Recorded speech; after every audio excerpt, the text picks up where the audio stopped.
Welcome दोस्तों, स्वागत है आपका नॉवेल वर्ल्ड में। आज हम शुरू करेंगे मोहब्बत, साजिश और एक अधूरी हकीकत का चौथा एपिसोड। तो चलिए शुरू करते हैं। जयपुर की एक पुरानी हवेली जो अब एक कैफे में बदल चुकी थी। हवेली का नाम था मधुबन, जहां हर कोना इतिहास की कहानियां सुनाता था। यह जगह शहर के सबसे खूबसूरत और रहस्यमय ठिकानों में से एक थी। विवान कैफे के कोने में बैठा हुआ था। उसके सामने कॉफी का मग रखा था, लेकिन उसका ध्यान कहीं और था। तभी समर ने आकर उसकी सोच को तोड़ा। समर विवान का कॉलेज का दोस्त, एक फ्रीलांस फोटोग्राफर जो अब सच्चाई को कैमरे के पीछे से देखने का आदी हो चुका था। भाई, ये जगह तो सच में कमाल की है, लेकिन मुझे ये बताओ, तुम्हारी आंखों में इतनी बेचैनी क्यों है? समर ने पूछा।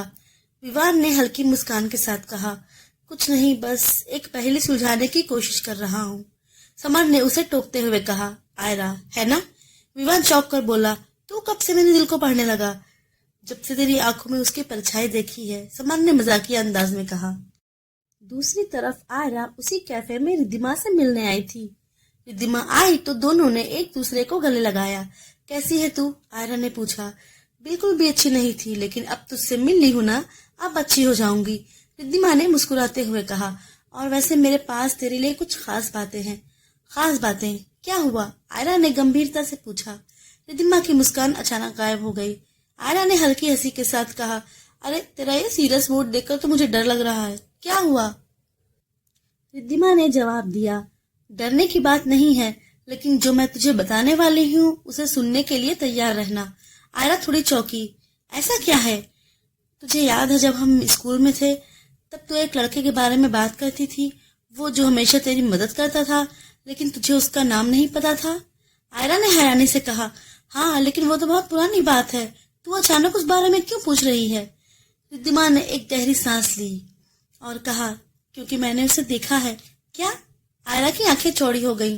रिद्धिमा और आयरा की बातचीत चल ही रही थी कि आयरा की नजर कैफे के दूसरे कोने में बैठे विवान पर पड़ी।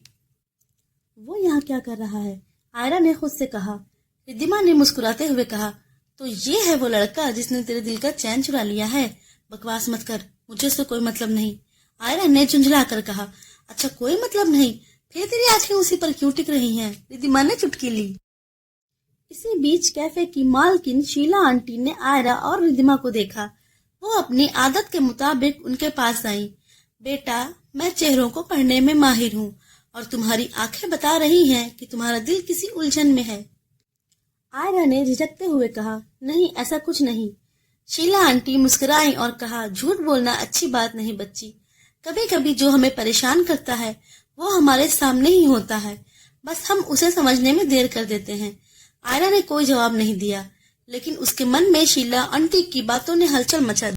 उधर विवान ने समर से कहा, ये शहर मुझे हर बार कुछ नया सिखाता है, लेकिन कभी कभी ऐसा लगता है जैसे मैं यहाँ किसी अधूरी चीज को पूरा करने आया हूँ। विवान ने कहा। समर ने हंसते हुए कहा, तेरा अधूरा काम शायद उस लड़की से जुड़ा है जिसका नाम तू हमेशा छुपाने की कोशिश करता है। विवान ने उसकी बात अनसुनी करते हुए कहा, छोड़, ये सब बातें बेकार है, चल कॉफी खत्म कर फिर निकलते हैं। लेकिन तभी उसकी नजर अचानक आयरा पर पड़ी। वह उसे देखकर रुक गया। इस बीच रिद्धिमा ने आयरा को एक पुरानी तस्वीर दिखाते हुए कहा, ये देख, ये लड़का। आयरा ने तस्वीर को ध्यान से देखा। तस्वीर धुंधली थी, लेकिन चेहरा साफ नजर आ रहा था। रिद्धिमा ने धीरे से कहा, आयरा, ये वही लड़का है जिसने स्कूल के दिनों में तुझे हर बार बचाया था। आयरा के दिमाग में पुरानी यादें घूमने लगी। वो लड़का जिसने हर मुश्किल वक्त में उसकी मदद की थी और फिर अचानक गायब हो गया था।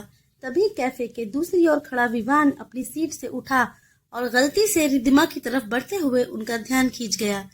रिद्धिमा ने मुस्कुरा कर कहा, तो ये तेरा हीरो। आयरा का चेहरा सख्त हो गया। रिद्धिमा, प्लीज चुप रहे, कुछ भी बोलती है तू। लेकिन उसकी आंखों में झलक रही बेचैनी ने साफ कर दी थी कि वो उस लड़के को देखकर परेशान हो रही है। कैफे की रहस्यमय मालकिन शीला आंटी ने उनकी बातचीत सुन ली थी। वो उनके पास आई और एक कुर्सी खींचकर बैठ गई। बेटा, माफ करना, पर तुम्हारी बातचीत में एक कहानी की महक आ रही है और कहानियां मुझे हमेशा खींच लाती हैं। आयरन ने झुंझलाते हुए कहा, ये हमारी निजी बात है। शीला आंटी ने मुस्कुराकर कहा, बेशक, लेकिन कभी कभी जो बातें हम सबसे छुपाते हैं वे हमारे सामने खुद चलकर आ जाती हैं, जैसे ये तस्वीर। उन्होंने तस्वीर को उठाया और ध्यान से देखा। ये लड़का शायद तुम्हारे दिल के सवालों का जवाब हो सकता है, लेकिन पहले तुम्हें खुद से पूछना होगा कि तुम क्या चाहती हो। रिद्धिमा और शीला आंटी की बातों से परेशान आयरा कैफे से बाहर निकलने लगी। उसके मन में हजारों सवाल थे। उसके कदम अनजाने ही तेज चलने लगे। जैसे ही वो गली के मोड़ पर पहुंची, पीछे से किसी ने उसका नाम पुकारा, आयरा। उसने रुककर पीछे देखा। विवान, तुम यहाँ? आयरा के शब्द तीखे थे। हाँ, और लगता है कि किस्मत ने हमें बार बार मिलाने की ठान ली है, विवान ने आत्मविश्वास भरे लहजे में कहा। तुम मुझे जानने की कोशिश क्यों कर रहे हो? आयरा ने कहा। विवान की आंखों में गंभीरता थी। उसने गहरी सांस लेते हुए कहा, सच कहूं तो मैं भी यही सवाल खुद से पूछ रहा हूँ। तुम्हें देखता हूँ तो ऐसा लगता है जैसे मेरी किस्मत मुझे बार बार तुम्हारे करीब ले आ रही है, लेकिन मैं जानता हूँ तुम्हारी नजर में मैं सिर्फ एक अजनबी हूँ। बारिश तेज होने लगी थी। रिद्धिमा गली के कोने से ये सब देख रही थी। उसकी मुस्कान शरारती थी। ये दोनों कुछ समझे इससे पहले तो बारिश ही इनके लिए माहौल बना देगी। उसने मन में ही सोचा। विवान ने कुछ कहने के लिए हाथ बढ़ाया, लेकिन उसके शब्द वहीं रुक गए। याद रखना, जो बातें छुपी होती हैं उनका खुलासा अचानक होता है, और कभी कभी वो खुलासा तुम्हारी जिंदगी को हमेशा के लिए बदल देता है, शीला आंटी ने बीच में आकर कहा। आयरा और विवान दोनों ने उनकी तरफ देखा। शीला आंटी ने मुस्कुराते हुए कहा, अब जब बारिश बंद हो गई है तो शायद तुम्हें अपने सवालों के जवाब ढूंढने का सही समय मिल गया है। आयरा ने कोई जवाब नहीं दिया, लेकिन उसके अंदर एक अजीब सी हलचल थी। कैफे में वापस जाते वक्त शीला आंटी रिद्धिमा के पास आई। तुम्हारी दोस्त के दिल में सवाल हैं, लेकिन जवाब उसे तभी मिलेगा जब वो अपने डर का सामना करेगी। और हाँ, उस तस्वीर का सच भी जल्दी सामने आएगा। रिद्धिमा चौंकी। आंटी, आप किस बारे में बात कर रही हैं? शीला आंटी ने हल्की मुस्कान के साथ कहा। हर कहानी में कुछ किरदार ऐसे होते हैं जो सिर्फ देखने के लिए नहीं, बल्कि देखने के नजरिए को बदलने के लिए होते हैं। तुम उनमें से एक हो। रिद्धिमा को उनकी बातों का मतलब समझ नहीं आया, लेकिन वो जान गई कि शीला आंटी के पास कुछ छुपे हुए राज हैं। रात को जब आयरा अपने कमरे में अकेली थी, उसका फोन अचानक बज उठा। नंबर अनजान था। हेलो, उसने झिझकते हुए कहा। दूसरी तरफ से एक गहरी आवाज आई। आयरा, जो तुम देख रही हो वो पूरा सच नहीं है। तुम्हारे अतीत में ऐसे राज छिपे हैं जो तुम्हें अभी पता नहीं, लेकिन अगर जानना चाहती हो तो कल सुबह उसी कैफे में आना। कौन हो तुम? आयरा ने घबरा कर पूछा।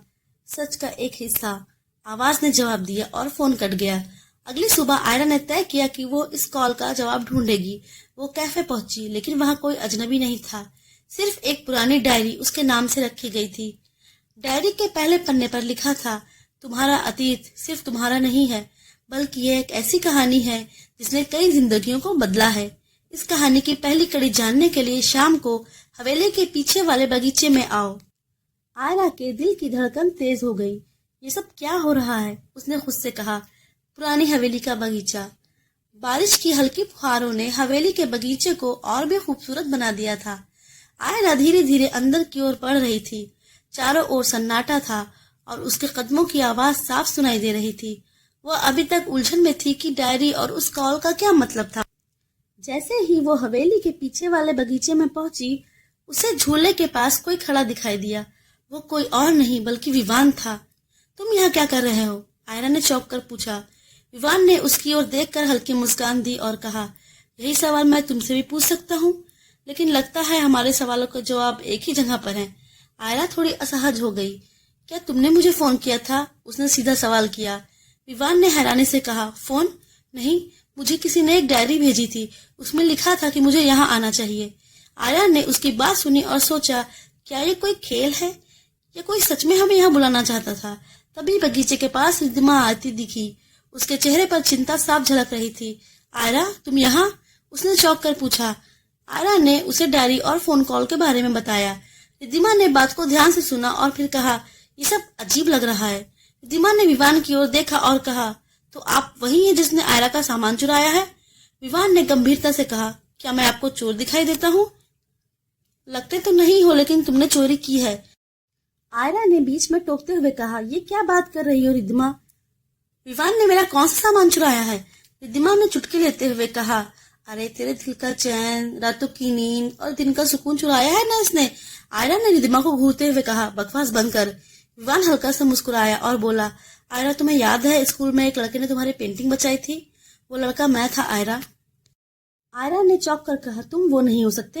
रिद्धिमा ने मुझे उसकी तस्वीर दिखाई है। रिद्धिमा ने तुरंत कहा, लेकिन उसने मुझे बताया था कि वो लड़का वही है जिसने आयरा की पेंटिंग बचाई थी। काफी देर तक वो लोग इसी उलझन में थे कि आखिर सच क्या है। कौन था वो लड़का जिसने आयरा की पेंटिंग बचाई थी? विवान सच बोल रहा था या वो लड़का जो रिद्धिमा को मिला था? अब उन लोगों के पास एक ही रास्ता था, उस शख्स का इंतजार करना जिसने उन्हें वहां बुलाया था। लेकिन काफी देर तक वहां रुकने के बाद भी वो नहीं आया, तो वो लोग वहां से चले गए। उस रात आयरा ठीक से सो नहीं पाई थी। वो रात भर इसी उलझन में थी कि आखिर सच क्या है। आगे की कहानी जानने के लिए सब्सक्राइब कीजिए, लाइक कीजिए और शेयर करना मत भूलिए। तो हम मिलेंगे नेक्स्ट एपिसोड में मोहब्बत, साजिश और एक अधूरी हकीकत की। Thank you.